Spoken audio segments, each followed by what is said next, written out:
Hello students, today we will see mutual induction as well. We already see the self induction and self inductance. अब देखते हैं mutual inductance and mutual induction. So mutual inductance is what it is the property, while the mutual induction is what it is the phenomena. So here we can say when two coils are placed coaxially, what happens when a steady current is passed through one coil? Magnetic field produced due to it link with the second coil. Now when the current in the first coil is changed, magnetic flux which is linked with the second coil is also changed, and according to Faraday's law of electromagnetic induction, what happens? EMF is induced in that second coil due to change in current in a first coil. Once again, EMF is induced in a second coil due to change in current in a first coil. So this phenomena is known as the mutual induction. So here, to understand the definition, let's say that first coil is solenoid S1 and the second coil is what? Solenoid S2. Here these two solenoid S1 and S2 are placed coaxially. So here whenever a current is passing through solenoid S1, suppose इसमें से हम लोग current pass कर रहे हैं, ठीक है, तो क्या होगा? Magnetic field is produced inside it. This magnetic field, we know that it is linked with what? Outer solenoid as well. मतलब पूरा आप देखो इनर सोलेनोइड है, आउटर के इनसाइड है, तो फ्लक्स उसके साथ भी लिंक होगा, ऐसे बोल सकते हैं हम लोग, ठीक है। तो जैसे कि हम लोग यहाँ पे जो करंट पास कर रहे हैं वो चेंज होगा, मतलब फर्स्ट कॉइल यानी कि सोलेनोइड S1 में जो करंट हमने पास किया था उसको चेंज कर रहे हैं, तो मैग्नेटिक फ्लक्स जो लिंक है, ठीक है, S2 के साथ, यानी कि वो होगा कहाँ पे? S1 के इनसाइड, वो क्या होगा? चेंज होगा, because over here S1 is completely what? It is inside the solenoid S2. You can see that. So here whenever any change in current passing through solenoid S1, it changes what? Magnetic flux which is linked with the other coil, means over here solenoid S2. So EMF is induced in the second coil, means EMF is induced in a solenoid S2 according to Faraday's law. So this phenomena is known as what? Mutual induction. So here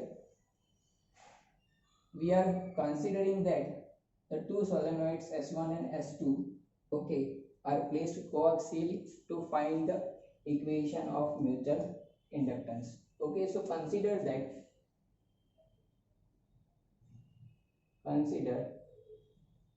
two solenoids S1 and S2 placed coaxially as shown in figure. So here let N1 and R1 is the number of turns per unit length and radius of solenoid S1 respectively, and that of N2 and R2 for solenoid S2. मतलब N1 is the number of turns per unit length in first solenoid, R1 is the radius of first solenoid. Here N2 is the number of turns per unit length for the second solenoid, and R2 is the radius of second solenoid. Here first solenoid, this one you can see that S1 is completely inside what? S2. Let N1 and N2 be total number of turns of S1 and S2 in respective order. So here we have to derive the equation of what? Mutual inductance. So here let current I2 is set up in S2. अब यहाँ पे देखो क्या हो रहा है, ये S2 वाला सोलेनोइड है, सपोज इसमें हम लोग क्या कर रहे हैं? I2 जितना करंट क्या करवा रहे हैं? फ्लो करवा रहे हैं। तो अब सोलेनोइड S2 में, ये वाले सोलेनोइड में हम लोग करंट फ्लो करवाएंगे, ठीक है, तो उसकी वजह से मैग्नेटिक फील्ड प्रोड्यूस होगा उसके इनसाइड। वो मैग्नेटिक फील्ड है वो S1 के साथ भी क्या होगा, लिंक होगा, मतलब S1 के साथ मैग्नेटिक फ्लक्स लिंक होगा, ठीक है। अब जैसे ही S2 में करंट I2 जो सेटअप किया है, ठीक है, उसको चेंज करेंगे तो S1 के साथ जो मैग्नेटिक फ्लक्स लिंक हुआ है वो भी क्या होगा, चेंज होगा, और S1 में क्या होगा, EMF इंड्यूस होगा, ठीक है। So let current I2 is set up in S2. Okay, so magnetic field produced due to it, or you can say magnetic flux लिख देते हैं directly, magnetic flux produced due to it is linked with S1. Okay, so total magnetic flux linked with S1 we can say is directly proportional to what,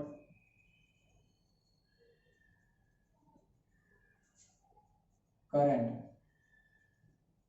I2, ठीक है, क्योंकि इसमें जो flux यहाँ पे लिंक हुआ वो किसकी वजह से हुआ, करंट की वजह से I2, उसी की वजह से मैग्नेटिक फील्ड प्रोड्यूस हुआ, और वही मैग्नेटिक फील्ड लाइंस है वो S1 के साथ लिंक हुई। तो अभी यहाँ पे total magnetic flux link with S1 कितना होगा, सपोज हर एक टर्न के साथ 5 जितना फ्लक्स लिंक हो रहा है, और उसके नंबर ऑफ टर्न्स हमने देखे टोटल कितने N1 है, तो ये हो गया टोटल फ्लक्स। तो N1 5 is directly proportional to क्या हुआ, I2 हो गया, ठीक है। सो हियर आई कैन से N1 5 is equal to what, M12 I2, where what is M12, ये M12 क्या होता है, it is the mutual inductance of first coil, or you can say first solenoid with respect to second, because EMF, or you can say mutual inductance, okay, EMF is induced in what, first, due to what, second. So here we can say M12 is proportionality constant, and it is known as a mutual inductance,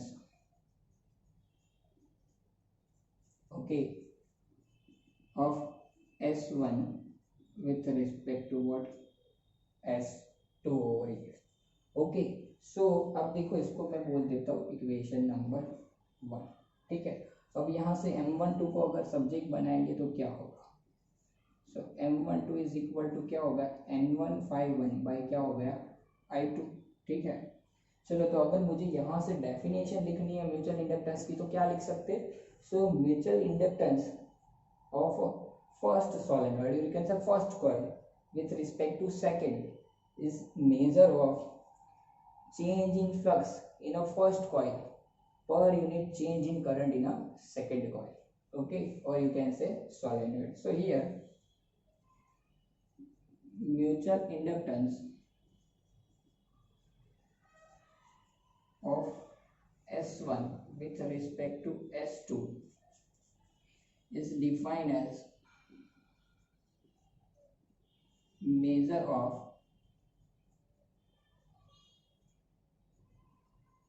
flux link with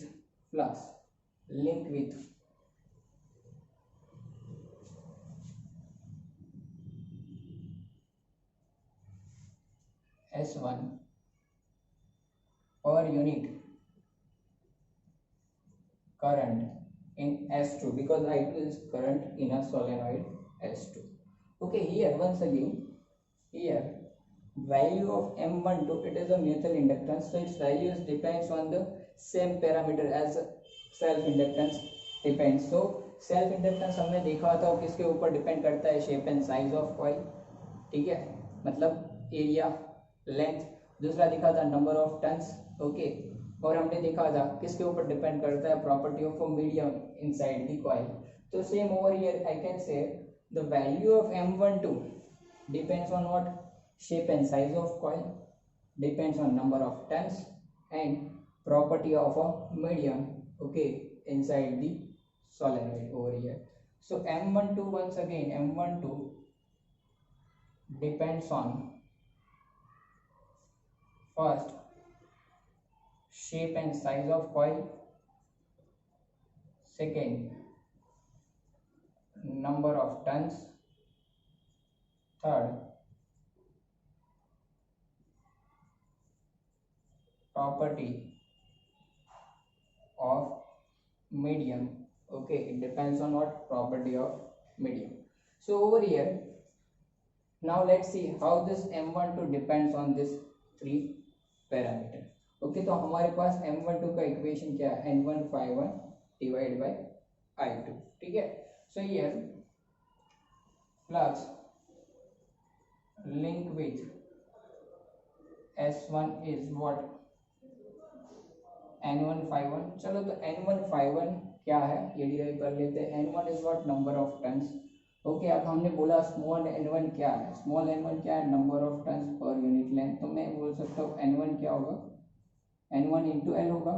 ठीक है, small n1 into L. तो capital n1 की जगह पे मैं लिख देता हूँ स्मॉल n1 इंटू एल.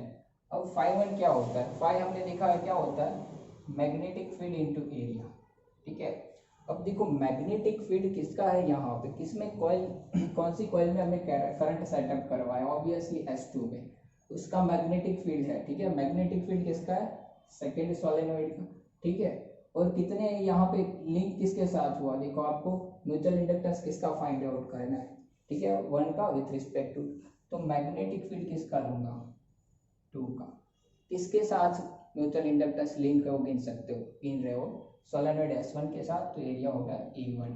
ठीक है, चलो तो आप देखो यहाँ पे ये इन शॉर्ट, ये अगर आप नेक्स्ट स्टेप में लिखो तो ये आपका कैपिटल N1 यहाँ पे ऐसे रहने देते हैं, ये आपका कितना है B2A1 है. अब वैल्यू रख देते हैं, N1 हो गया आपका N1N. Magnetic field due to second solenoid B2 कितना होगा, B इक्वल टू हमें पता है μ0 NI होता है. ठीक है, तो μ0 सेकेंड सोलेनोइड का करंट है, उसमें number of turns per unit length N2 है और उसका करंट है I2. और एरिया यहाँ पे देखो एरिया.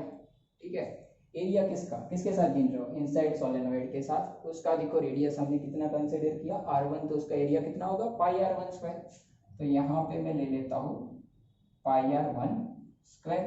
ठीक है बच्चों, अब यहाँ पे देखो ये आपका क्या हो गया, μ0 N1 N2 L I2 पाई R1 स्क्वायर. ये आपका N151 है. ठीक है, इसको बोल देता हूँ equation number 2. Now I am comparing equation 1 and equation 2 because LHS of both this equation is same. So comparing equation 1 and 2 we get, चलो क्या मिलेगा पे इसका, देखो ये क्या है M12 I2.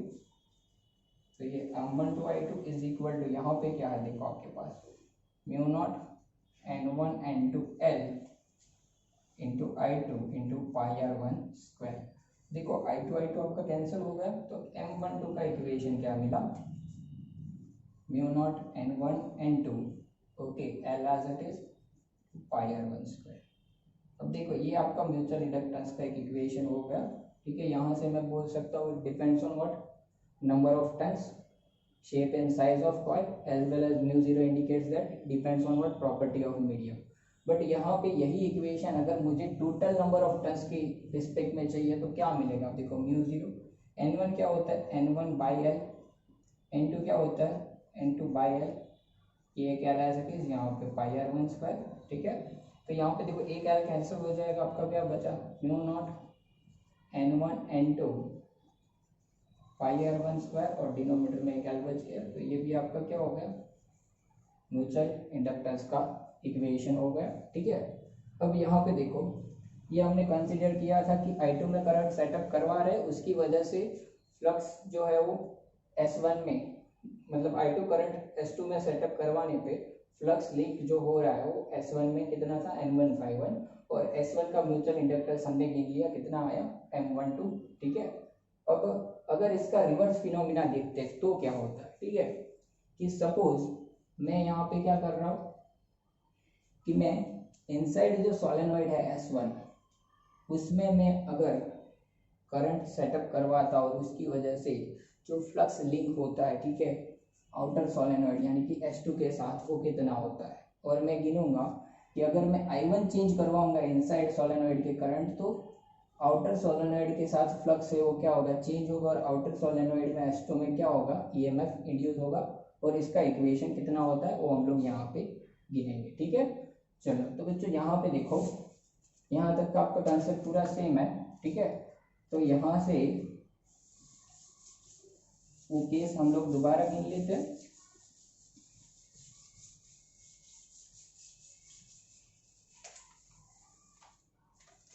चलो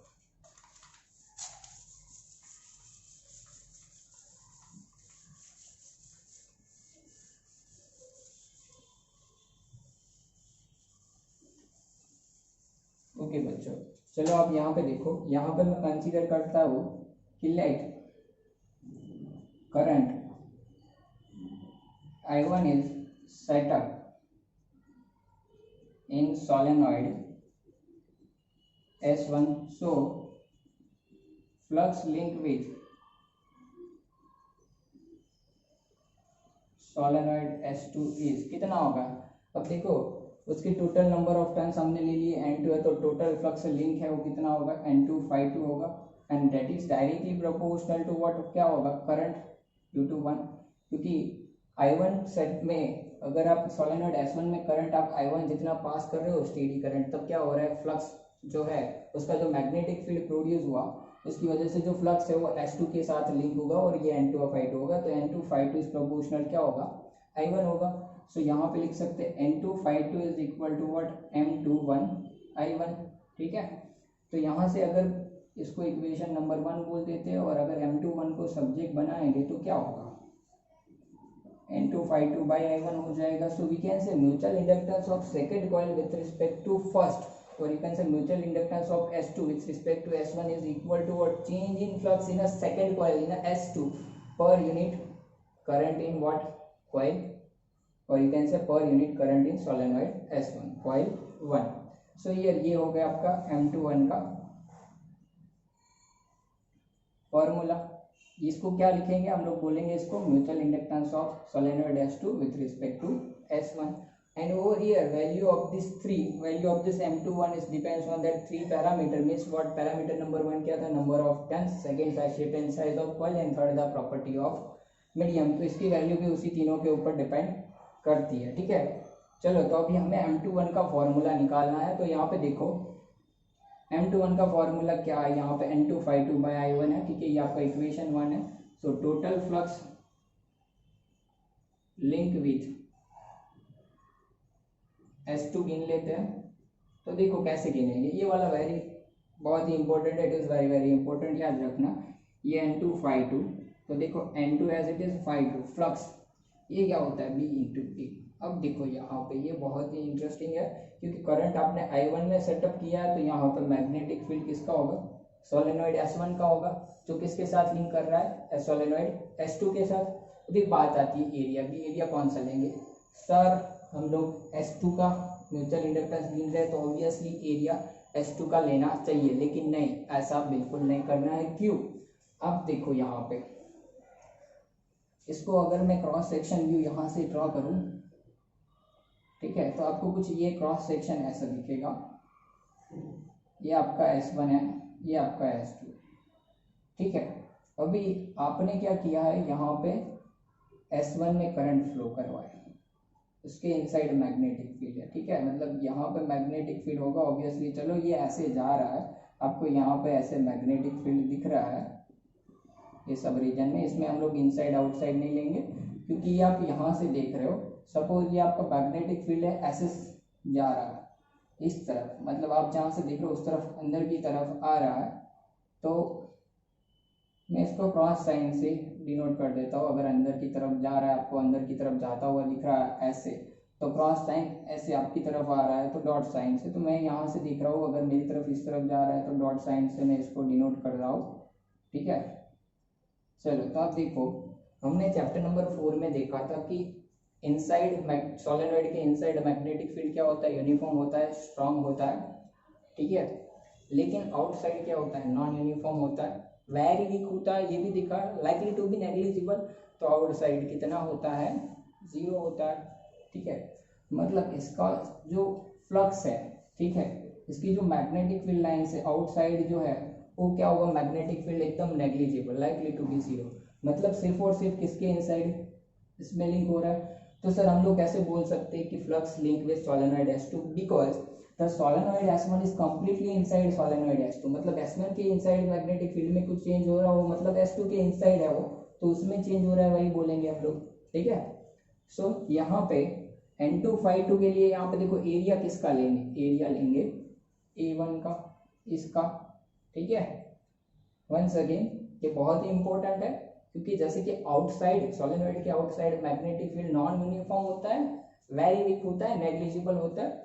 तो जो भी मैग्नेटिक फील्ड I1 के करंट की वजह से प्रोड्यूस हुआ वो यहीं पे होगा, इनसाइड आउटर होगा, वो एकदम नेग्लिजिबल होगा।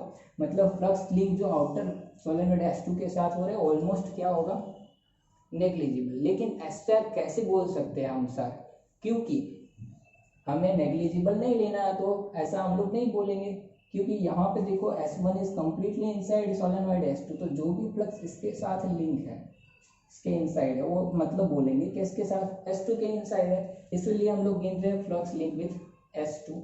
तो N2 phi 2 कितना होगा, N2 B1, और एरिया किसका लेंगे, A1 का, ठीक है। चल तो N2 क्या होगा, N2 क्या लिखेंगे हम लोग, N2 क्या होता है, number of turns per unit length. तो N2 को सब्जेक्ट बनाएंगे तो क्या होगा, small n2l। Magnetic field due to first solenoid कितना होता है, μ0 ni, तो μ0 नंबर ऑफ टर्न्स n1, ये current I1 into area A1, तो A1 एरिया कितना है, पाई r1 स्क्वायर, ठीक है। ये आपका है N2 phi 2। चलो इसको बोल देते हैं इक्वेशन नंबर 2। 1 और 2 को क्या कर देते हैं, कंपेयर कर देते हैं। तो कंपेयर करने पे क्या होगा, देखो comparing equation 1 and 2 we get, देखो LHS दोनों के सेम है, ठीक है यहाँ पे। तो इसको कंपेयर कर देते हैं, क्या हो गया, M21 I1,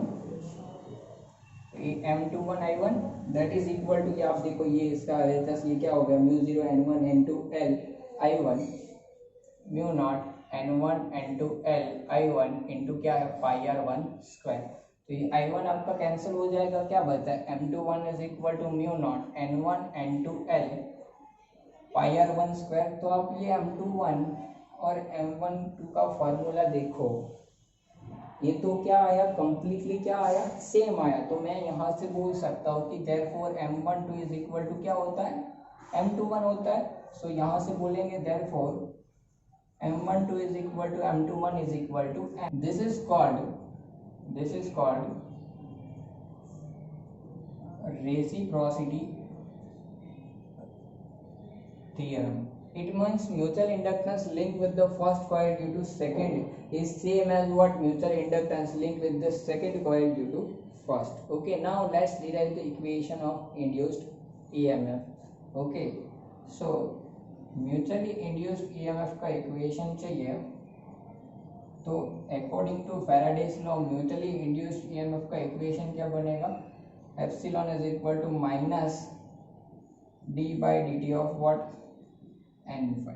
अब जो कि यहाँ पे मेरे पास सेकंड केस है, तो मैं सेकंड वाले के लिए यहाँ पे लूँगा, तो ये आपका n2 phi 2 हो जाएगा। तो ये minus d by d t of क्या हो गया, आप देखो M21 I1 है, ठीक है। तो यहाँ पे रख दिया M21 I1, तो ये कितना हो गया, minus M21 di1 by d T. अब ये EMF किस में इंड्यूस हुआ था, देखो सेकेंड वाले में, तो ये किसका इक्वेशन है, EMF induce in a second coil. और अगर सेम एज मैं फर्स्ट वाले केस के लिए फाइंड आउट करता हूँ, ठीक है, तो कैसा आएगा म्यूचुअल इंड्यूस्ड EMF, तो इक्वेशन इक्वल टू क्या होता है, minus d by d t of what, n5। तो फर्स्ट केस जो हमारा था उसमें फ्लक्स हमने दिया था कि यहाँ पे करंट I2 सेटअप हो रहा है, और इनसाइड वाले के साथ फ्लक्स हमने लिया था सोलेनोइड S1 के साथ, तो वो आपका N151 था, ठीक है, और ये EMF E1 था। और यहाँ पे N151 का जो इक्वेशन था वो कितना था, M12 I2 था, ये आपका E1 था। तो E1 का इक्वेशन आपको क्या मिलता है, minus M12 di2 by dt, ये होगा इक्वेशन, ठीक है। तो ये इसको बोल सकते हैं इंड्यूस्ड EMF इन अ सोलेनोइड S